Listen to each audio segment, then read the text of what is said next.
other tools or coping mechanisms can you use to cope with your modern day lifestyle stressors? Maybe people in their 20s seem to be suffering. As age group, they seem to have the highest sort of percentage of mental illness there. So why would something which is considered a so-called carefree time in your life before your responsibilities of career and family, why is it that that age group seems to be suffering from mental health issues? How do they know whether themselves or any of their loved ones need some kind of intervention or professional, or they might be suffering from something? So what do you feel that spirituality helps people to cope when they're going through tough times, and how does it help?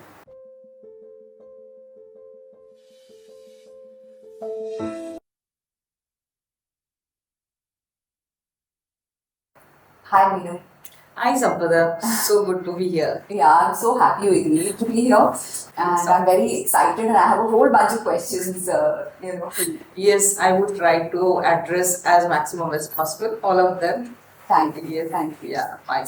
I'm an army child, and I grew up in smaller towns, and then I moved to Bombay for work, and I've been here my entire working life. So when you see the information around the people talking about it, or you hear people suffering from mental illnesses, why does it seem that there are more people suffering from that in cities? Is it something that just appears to be so, or is it genuinely so that cities, sort of people suffer from mental illnesses more in cities than in smaller towns or villages? So to answer this question, it's a bit complex. It is not a simple yes or no. That won't be right. So based on the data, whatever we have, and based on the trend, this is what it looks like. That in cities, mental health issues or the emotional well-being, it's more. The issues are more in bigger cities like metros in Mumbai or other metro cities. But again, as I said, we cannot say that it's the fact that in cities it's more and in smaller cities it's less. It's mental health issue. It's like physical health issue. If someone has to suffer, or if someone is suffering from some viral or some lifestyle disease, some diabetes or high BP or whatever, it can happen to someone living in small city also. It can happen to someone living in metro also. But as the data say, most of the or more cases are reported in cities, like big cities like Mumbai, Delhi and Bangalore, other big cities. So based on the report which we receive or diagnosed mental health issues, we can say it's more prevalent in big cities also. That's one. Also in big cities, life is more stressful. We have our career. We are living, most of the people are living alone, or and as you said, smaller apartment. So the sense of belongingness, the sense of community is not there. That's missing. We don't have someone to lean on to if we want to talk to someone. We don't know where. Then there's so much of pollution, so much of noise, so much of lack of green space. Everything contribute to our well-being, and we are lacking, or we don't find them enough in big cities. A lot of loneliness is there. So that's the biggest contributor, I would say, and that makes it more difficult for people to keep them mentally and emotionally very healthy and happy. Yeah. So yes, in bigger cities, yes. Smaller cities still they have that sense of belongingness. They have people, they have family. The pressure, job pressure, the ambition is not too high. The job pressure is not too bad.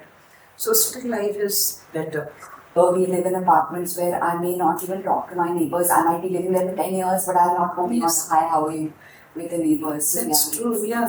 So almost entire Indian population, we used to live in a joint family setup. Oh, yeah. Even if it's not joint family, but there's a community. So there used to be time, I remember when we used to be small, the neighbor, we never considered them someone distant. It would always be like uncle, aunt, or masi, or whatever. So that community sense was too much. So we always used to feel we have someone. Our parents never used to worry that who's going to take care. Even if they're not at home, when we would come back from school, I mean, we have everything is taken care. Yeah. So that's missing now in today's time.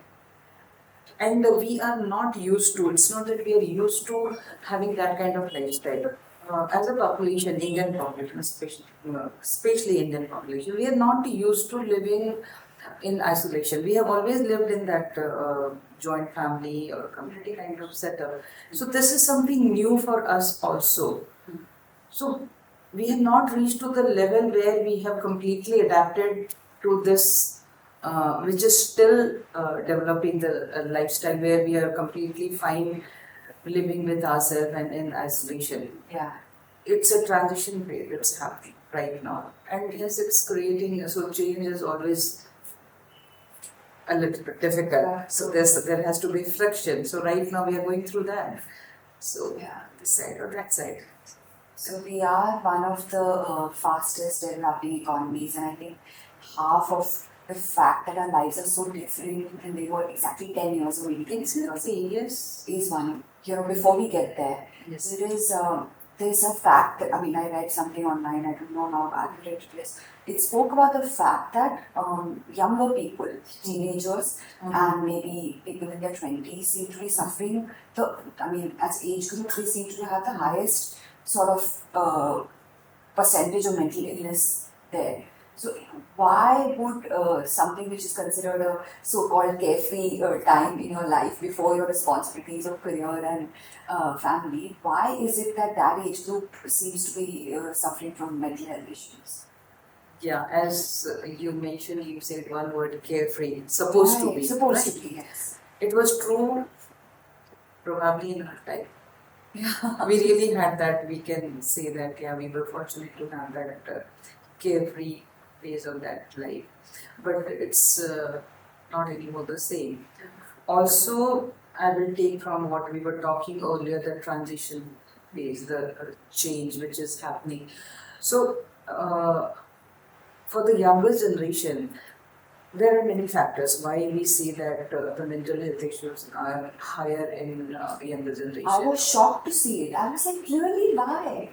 Yes, majority of my clients come from that age group. Yeah, that's a big surprise. Yeah, surprise and sad also. Yeah, definitely. So, one of the things which I have been seeing among many, and I would mention all of them, is too much exposure to gadget. That's one thing which is taking a toll on this generation, and whenever parent or the especially parent, instead of, I won't blame much to the or give the responsibility to the kid, but as a parent it's our responsibility somewhere, and they are so hooked to gadget, to social media. It is disrupting their brain, their life, everything, and it's all those things are creating a lot of stress to their brain, which is still developing. It has not developed. They don't have that much of maturity, that much of wisdom, the kind of information or knowledge, social media or through internet. Their sleep is completely disrupted. I hear, and it's so shocking. Night till 2, 3, they are awake. We have normalized it, but it is not normal. It is not normal. Because, what's happening to our brain? I'm exposing till 1, 2, 3, I'm exposing it to that blue light. That is the time when my brain needs rest so that it can do all the repair work. So that next day it prepares me. When is that happening? If I'm not giving the sleep, it's not getting that time to do all that repair work, that rejuvenation, the refueling, nothing is happening. They don't sleep. Of course, they have to go next day to school or colleges. So morning they have to wake up, and the sleep is never, they are always sleep deprived, and then they go back to their college, school. Again, whole day is gone. They don't get time to rest, and even if they're sleeping, that sleep cannot be compared with the sleep which we get during the night. So that's one thing which is taking a toll on this generation, and of course, it is with elder people also, with the grown up also. But the difference is that the young mind, it is still developing, still in the developmental stage. So it has not fully developed. So of course it is going to create havoc on their brain. So sleep, they are not getting sleep. Food, this generation we have everything readily available with us, and again, it's like so especially this generation, they get so tempted to have all those packaged food and all those junk food. Many a times, most of the time, parents are working. So for them also it's easier every day to prepare, and then they have to think what to prepare and what to give, what not to give. So they eat a lot of junk food. I hear from my client, and it's for them it's very normal. Every other day Maggie or noodle or pizza, pasta. So all those things. Where's the nutrition? And for body and brain development, I need the nutrition. That's not there. They're not getting those kind of nutrition. That's also creating a problem for them. And where it's all going? Of course, it's coming on their brain, and that's causing mental health issues. Again, parents are working in most of the cases. We are a nuclear family. Parents are working. They don't have someone to talk to. They don't have someone where they can express, they can share what they are going through. Because this age, they have a lot of hormonal changes happening. There's a lot of societal pressure, there's education pressure, a lot happening in their life. But they don't have someone to share, to talk. And that also creating that anxiety and mood disorder and depression or those kind of things. Because there's no answers. Also, because of too much of information, they're confused. Yeah, I was just going to say that, they have answers to their questions online, which I never had, Exactly. So, but I want to talk a little more about this social media sort of, I don't know if I can call it addiction almost, and I think it's universal. I see it in my friends also or whatever. So how does, if you acknowledge and you read enough data that okay, social media is representing a fake life of somebody, so you shouldn't be comparing yourself and feeling bad that okay, this one's doing this, because that's not real life, right? So how does one deal with it? And also because social media is nowadays so connected to work for a lot of people. Yes. So how do you deal with maybe detaching yourself? Or how can one practically detach yourself a little bit from social media? Self-discipline. If I can say in one word, and which is lacking in today's time. Believe me, I mean, among all, the self-discipline or the routine, it's lacking everywhere. Be it me, you, or the younger generation or the elder generation.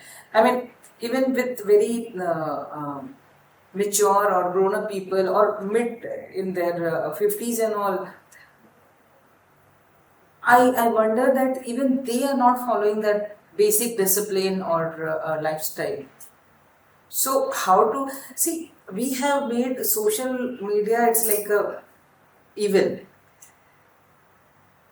I don't totally agree to it. It's like it's up to us how much we want to consume. I mean, everything has two sides, good or bad. How much I want to use, how I want to deal with it. They are not going to force it, or they are not forcing it onto us.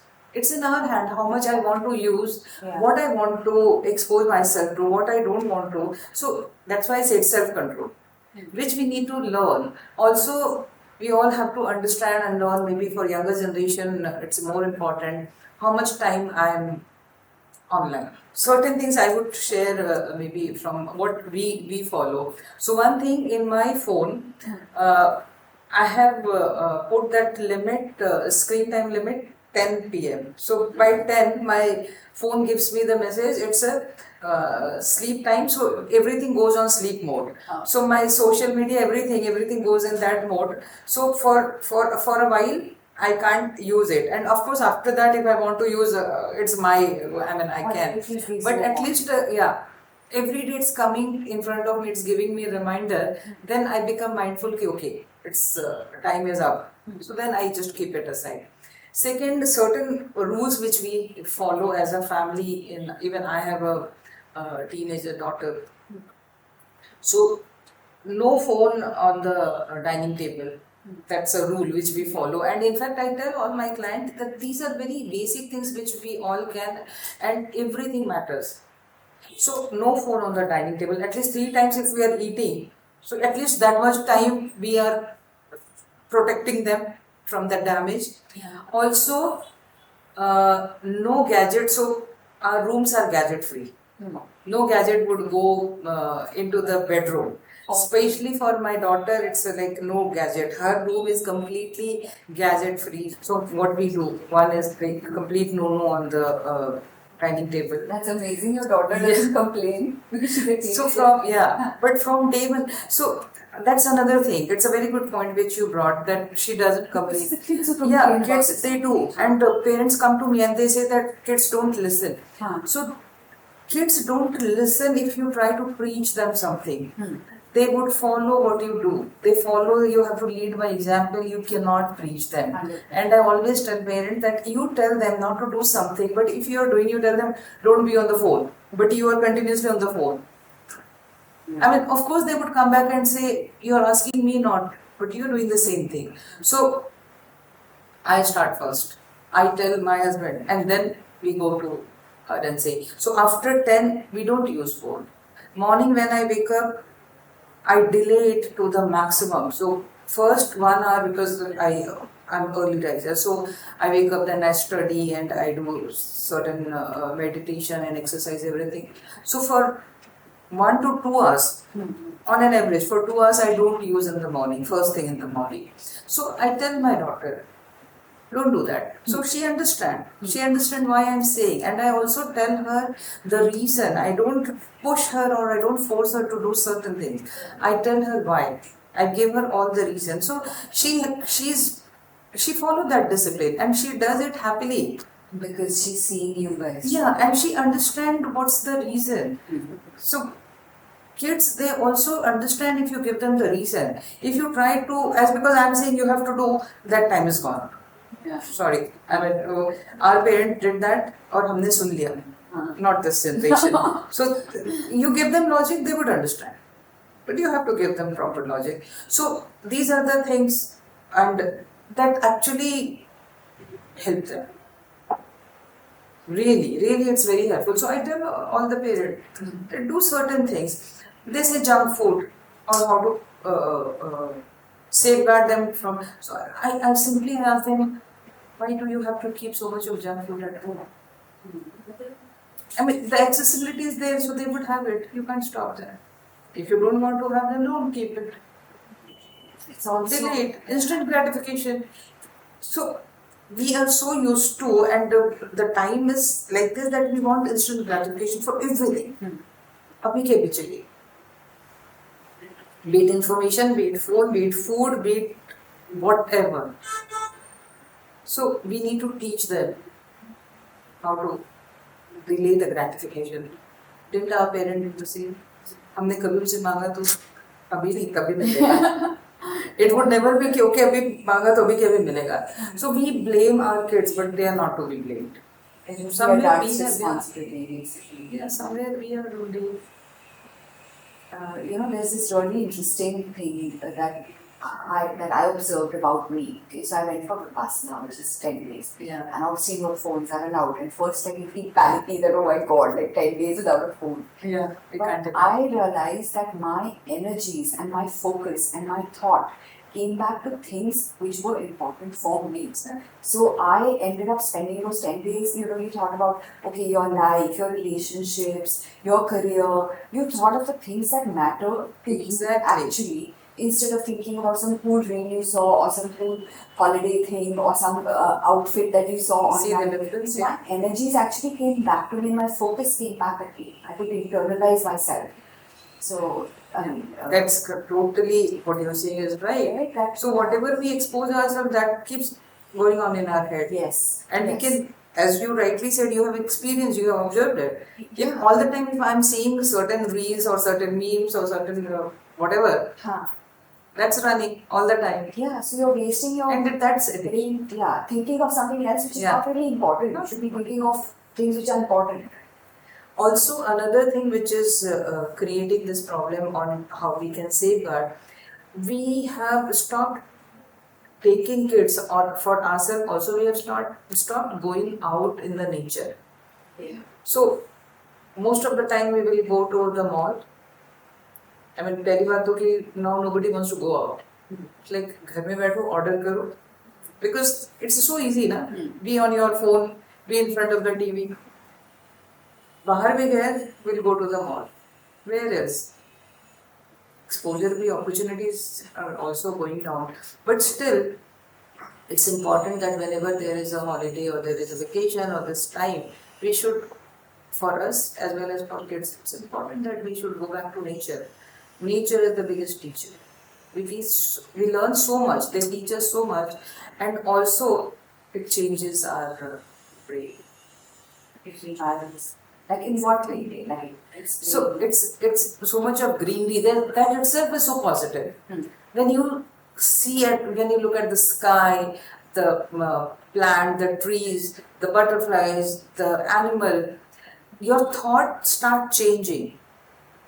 And you start wondering, these are all little wonder of this earth. And then we start thinking, it makes us curious, it makes us excited. Then we start thinking about what's happening here. How do they do what they're doing? And it teaches us so much about life. They're the biggest, as I said. Nature. If we have to learn about life, we need to go back to nature. And I'm the biggest fan of nature, and I keep traveling, as you also know. I keep traveling, I keep going on. Whenever I get an opportunity, I would go to trek, I would go to mountain, because I feel I learn so much, and I just come back completely fresh and rejuvenated. Just when you climb the mountain, you don't know where you are going to reach, or you don't even know whether you're going to reach where you have to reach. It's just what matters the most is just one step. And so much to learn. In life, this is what, just take the one step. Then only we will figure out, okay, what next. Keep taking one step at a time. And that we will learn only when we do it, only when we go there in mountain, only when I started trekking. And I was like, it's 14,500 feet. Will I ever be able to? But then this is what I told myself. Let's take one step. We'll see. And one step, karke, we succeed. That's about life. It's very symbolic and really nice. That's a nice way to look at it. So when I come back, I tell all this to my daughter. That these are the learning. So whenever we take her, or whenever as a family we go out on vacation, she doesn't need any gadget. She doesn't crave. She just forgets. Also, it's very important that we inculcate some kind of hobby in kid or also in us. If we have something to look forward, we would not go back every time to the gadget or to the internet. Like, I love reading. My daughter, she's another level reader. Okay, that's nice. So when there is a book, she doesn't need anything else on this earth because she loves it. Even if mobile is there, she would not look at it because she is interested in book. So likewise, it's very important that we need to have some hobbies. In today's time, we are not paying enough attention to all those things. Yeah, that's not a... Yeah. Even I'm a reader, and like they talk about how reading sort of ignites your imagination. Exactly. Because you can imagine worlds just from a book. Yep. So, everything. Yeah, I'm a big fan of reading. So there are ways, and it's not that they are damaging. I mean, we have made it damaging for ourselves. So gadget, social media, internet, it was not introduced to damage us. It was introduced for some purpose, for some reason. But anything if you start abusing, it becomes a problem. The same medicine can be used as a drug or as a life-saving medicine. So what you're saying is you cannot say social media is bad. It is your usage of it and your consumption of it which makes it harmful or helpful. Yes, whether I use it or I abuse it. Right. There's so much of information, so much of knowledge. If we use it in a right way, so much to learn. So that's why I said discipline, self-control, and then several hobbies, and then going out in the nature and following discipline again and again. I'm coming to this point. It won't be so bad for us or for the kids. So, yeah, so you mentioned some of these things that we can do. What else would you say, coping mechanisms like you mentioned? What other tools or coping mechanisms can you use to cope with your modern day lifestyle stressors? Okay. Again, I'm a big fan of Indian, everything Indian. So meditation. I always talk about meditation and I tell everyone, meditate. That's one of the biggest tool one can have to keep themselves grounded, centered, at peace, and not getting carried away, and protecting ourselves from any kind of mental or emotional issues. It's very important that every day we sit. Meditation is nothing but just to come back to ourselves, and we try to be near to the whole world, to the all we want all the information. What's happening in Ukraine, what's happening in UK, we want everything, and we have all the information. The only information which we don't have is what's happening within me, inside me. How do I feel? What do I want? What makes me happy? What makes me sad? That's the scariest place for us to come back to.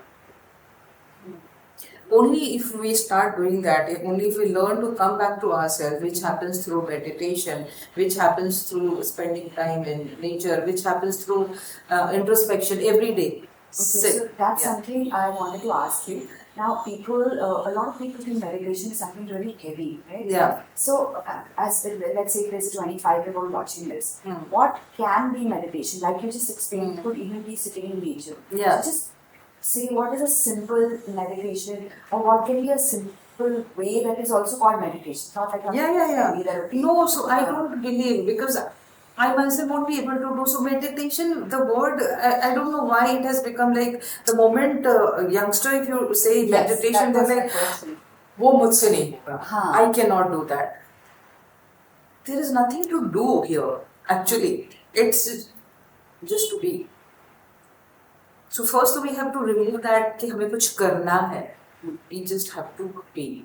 So meditation is very simple and we have made it complicated. Let's not make it. Let's come back. It's our way of living. So it shouldn't be like how they say focus on your breath. Yeah. So I'm coming to that. How to simplest, as you asked this question. So how to simplest what the youngsters or people who have not done can do. So simply start sitting, and again, you don't need to close your eyes or open your eyes.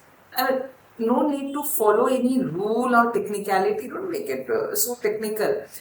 Just to start with, just sit, and as you rightly said, just observe your breathing pattern. Just observe how you breathe in, how you breathe out. Simply. And just keep observing your breath. Just be with your breath. Mind has, so again, another thing, people think meditation ka matlab there should be no thought. There has to be thoughtlessness. So then I always tell people who say मुझे बहुत thought आते हैं, सारे thought उस वक्त ही आते हैं, तो मैं वो कैसे करूँ? How to stop the thought? So my question, why do you want to stop the thought? I mean, my ear, what's the work of my ear? To hear. Eyes, to see. Brain, to think. I don't say my eyes don't see. I don't say my ear don't hear. Why do I say my brain don't think? वो तो उसका काम है. I think that's the impression people have that meditation is supposed It's to be yeah. that It way. has to be thoughtlessness.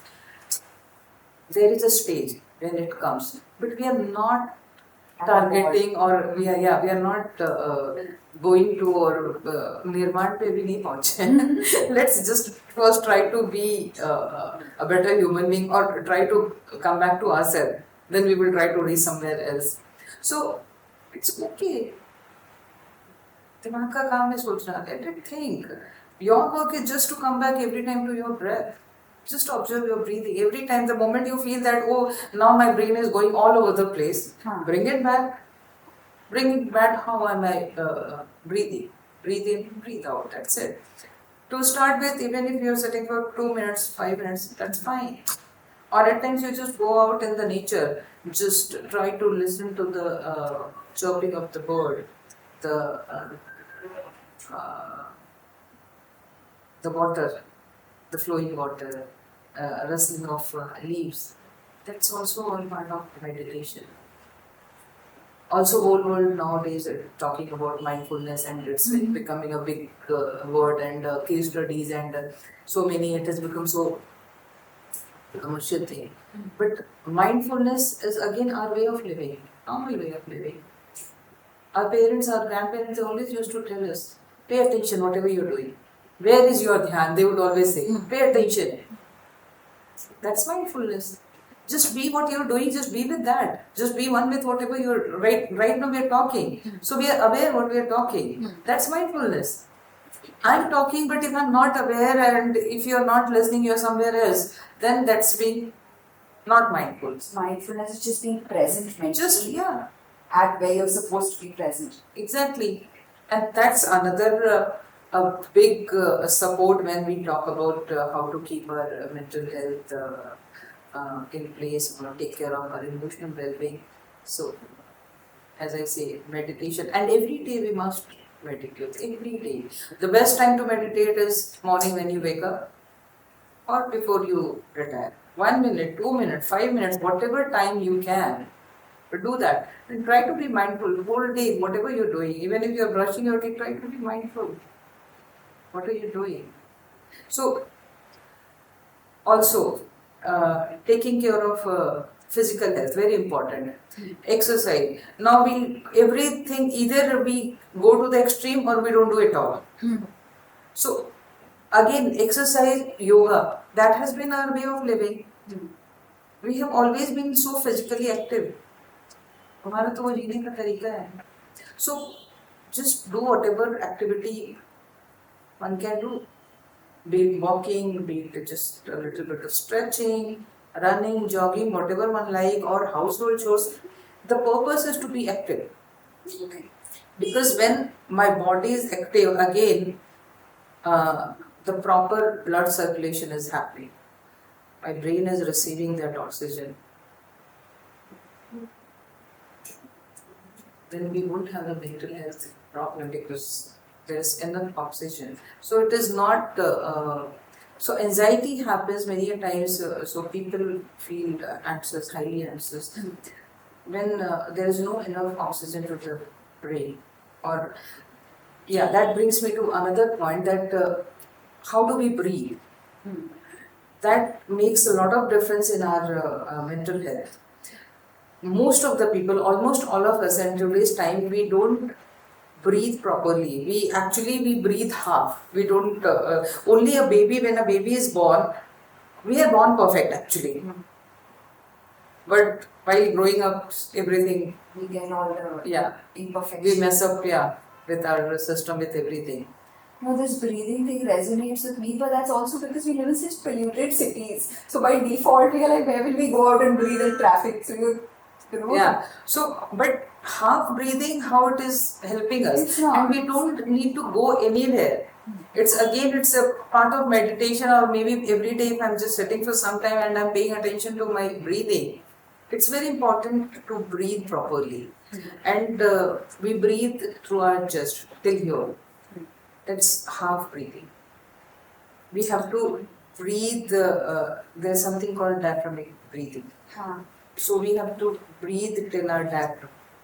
when we take oxygen, when we breathe in, we have to breathe till here. So our chest should not go up and down, and then we are also so concerned about our figure and our physique that okay, we always half of the time we are like no, because that's another pressure which we have put on ourselves. But it's very important that we breathe properly. When we breathe properly, when we have full complete breath till our diaphragm, then the oxygen goes till our brain, and that's the food for my brain. And then my brain is not threatened. When my brain is not receiving enough oxygen, it feels threatened. Okay. And then it tells that there is a danger, the body. which is anxiety. Such a simple thing, actually, you know. Everything, life is simple. It's we who have made it complicated. Yeah. I always say, life is not so complicated. We have made it. So these are certain things. If we do it, we can actually take care of our mental health to a big extent. Yeah, of course, for certain things, it needs intervention, and we should not try to become master or try to become our own expert in everything. Yeah, let's say someone's watching this podcast, right? How do they know whether themselves or any of their loved ones need some kind of intervention or a professional, or they might be suffering from something, a mental health illness? How can we know? Yes, it's a very important question, Sampada, and thank you for asking it. It's very important to pay attention if you feel something is not going right, be it your friend or your family or whosoever you are near and dear. So there are certain signs and symptoms which can tell us if the person needs any kind of intervention or any kind of help. So few signs and symptoms which we can always keep in our mind. One, if we see that there is any sudden change in the behavior. Suppose someone is kind of a happy person and nice and keep talking, meeting, but suddenly if we see that the person has changed or not meeting anyone. तो प्यार में भी हो सकता है ना. That's how they show in the movies. खोया खोया सा रहता है. So exactly, तो काफी चीजें तो हमारे मूवी ने हमें बिगाड़ कर रखी हुई है. No, but you said खोया खोया रहता है. Like people say, but in our language, वो खोया खोया, it's not because of love. It could be there's something different which we need to pay attention. So yes, we have to take care if the person is the change in behavior. If the person has isolated himself or herself, not really talking, or sleeping too much, or not sleeping, or substance abuse, or alcohol, or anything. If it has increased, if you start seeing the person is suddenly very sad and gloomy and trying to avoid, not making eye contact when you ask something, try to just clarify your question. So also not even to the near and dear one, not meeting. Okay, always bahana, and when you ask, no, all is fine, and then they would try not to meet, and they would avoid, and also if the physical health is going down, if they are neglecting their physical health, if the weight is either increasing or decreasing, sudden. So any sudden change in physical aspect or behavior or the way they interact with the people. So if you observe, we can understand that something is not right, something is going off here with the person. So then we need to, many times people don't want to talk, they don't want to, or they feel, most of the time people feel that they will be judged. That's one thing. That's still a thing. Yeah, still. And many times they also feel that I'm just unnecessary, I'm making up things. ऐसा कुछ भी नहीं है. So they tend to normalize it or neglect themselves. Neglect because of ignorance. But many times they try to normalize, नहीं ऐसा कुछ नहीं है. Because many times even the family members say, unnecessary तुम इसे इतना बड़ा बना रहे हो, ऐसा कुछ भी नहीं है. You have got everything. You have no reason to think this way or behave this way. No. It's not about whether I have got something or everything or not. This is to do with my mental status. It's nothing to do with external factor. Many times even external factors do play a major role, like some trauma or some place in change, some unemployment, certain loss of job. So all those things also we have to keep in mind. If something is happening, or if the person suddenly has left the job or without informing anyone gone somewhere. So all those things, or if the absenteeism have increased, if someone is working, not coming to office without any proper reason. So all those things we have to keep in mind. Or if they're trying to say certain things repeatedly, which can be taken as some sign. Repeatedly if they're saying something. So those are the things which we have to keep an eye, and we can understand that okay, something is not happening right here. We feel, or the family also says कि it's a phase, or the person themselves also feel कि it's a phase, चला जाएगा. But then I always say that when you have viral or when you are not feeling physically not well, एक दिन दो दिन आप देखते, but then don't we go to doctors? Yeah. Don't we say कि नहीं अभी ये 2-3 दिन हो रहे, I need to visit a doctor. So why to delay when it comes to mental health? What's the difference? We are so away from us that we don't. If someone else is telling something to us, we will believe in that. But if my heart is telling something to me, I would not. So we have lost the touch with self. We don't believe in ourselves. We will believe in everything. What the Google Baba says, we will believe in more in that than what my inner self is telling me.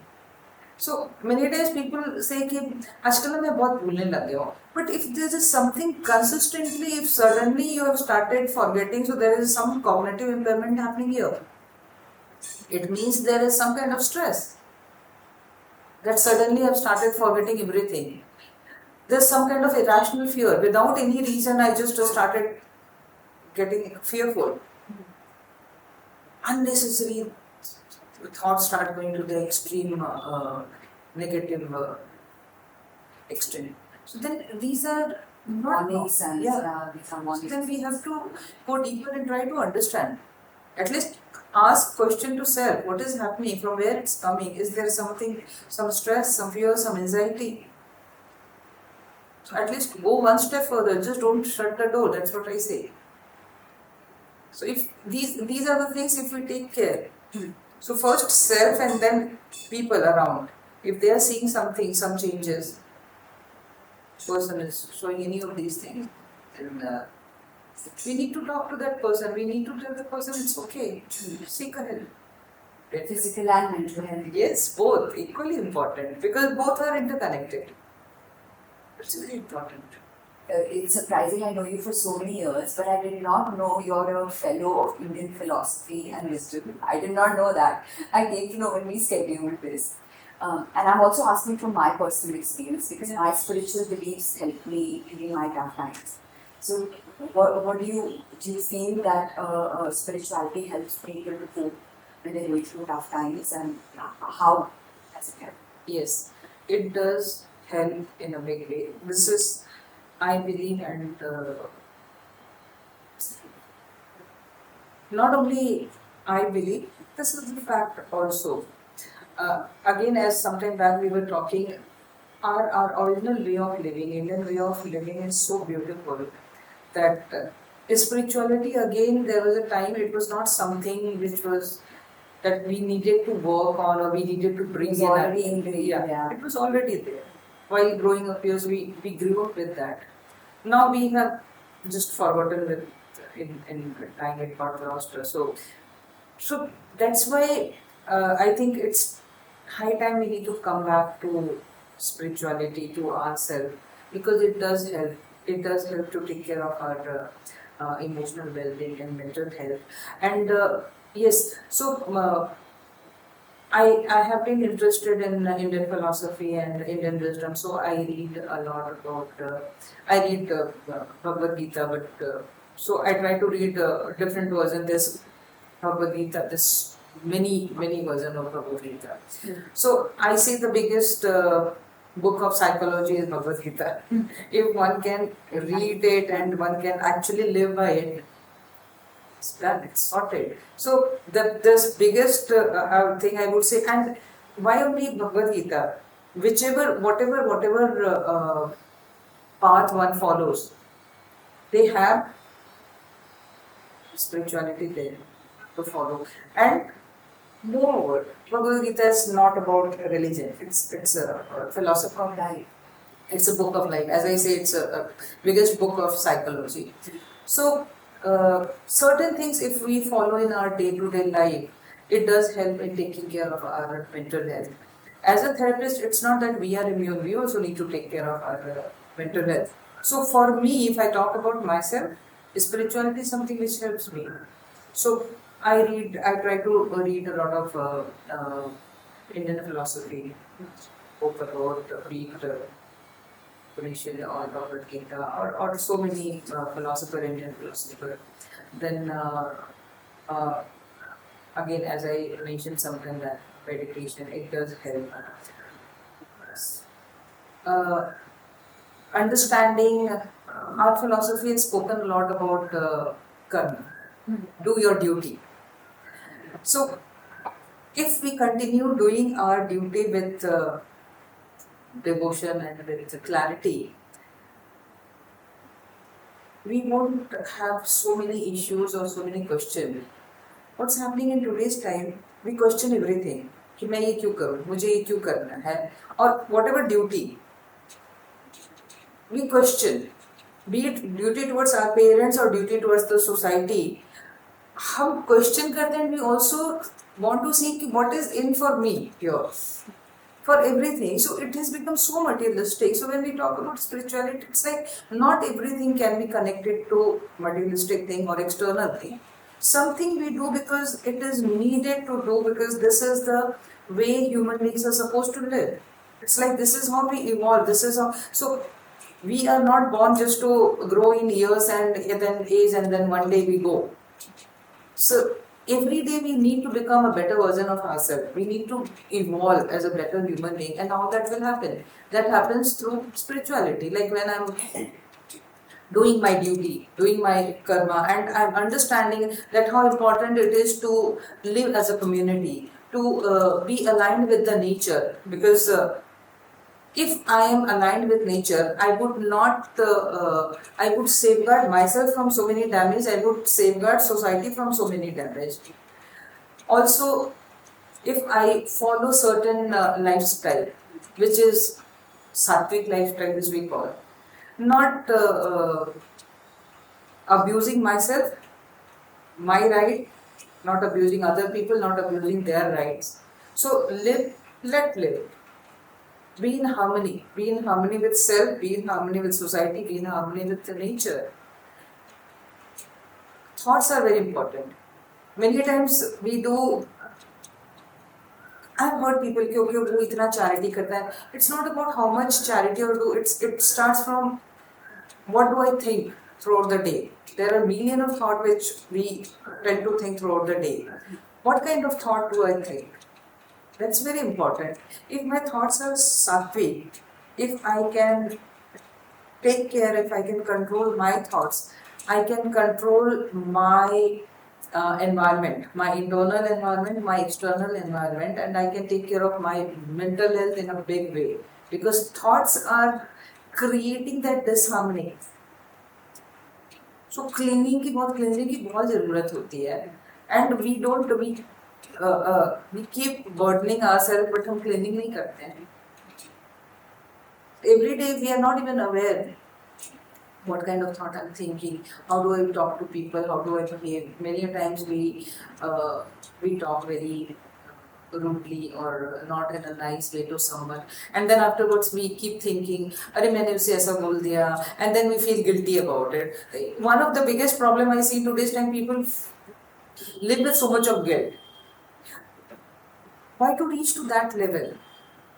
If I'm being aware about my action, about my reaction, about my response, I would not reach to that level of where I need to feel guilty about something. Because it's clear, उसके पहले के step पे ही clear कर लिया. So these all are spirituality. Spirituality has nothing to do with religion or anything or doing any particular things. It's just living in harmony, living in sync with self, with nature, with society, with community. Do good, be good, live, let live.